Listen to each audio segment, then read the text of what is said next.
Dante, ano ang iba pang nilalaman ng naging mensahe ni dating Immigration Commissioner Norman Tansinko? Magandang tanghali aga, naglabas na ng pahayag si dating Bureau of Immigration o BI Commissioner Norman Tansinko. Ilang araw yan matapos na sibakin sa pwesto.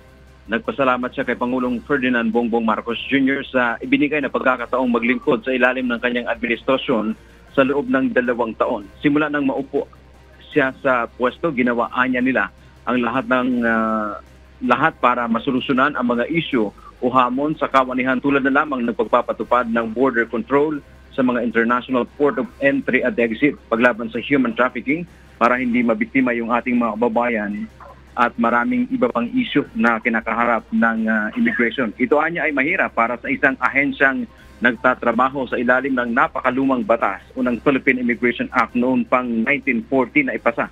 Ikinatuwa nito na sa kabila ng mga limitasyon ay nakapagpatupad sila ng mga reforma sa immigration. Kinilala nito ang suporta ng buong kawanihan, gayon din ng Department of Justice Secretary at ng iba pang mga ahensya. Pinasalamatan nito ang mga tauhan ng immigration, gayon din ang kanilang counterparts, Interpol, Immigration ng ASEAN at Australia. Sa huli aga ay nagpasalamat itong si Tansinko nagpahayag itong si Tansinko ng suporta sa susunod na magiging pinuno ng immigration na inaasahang itatalaga ng Pangulo. Yan man ang ating update mula dito sa Manila. Balik sa iyo agad. Maraming salamat, Dante Amento.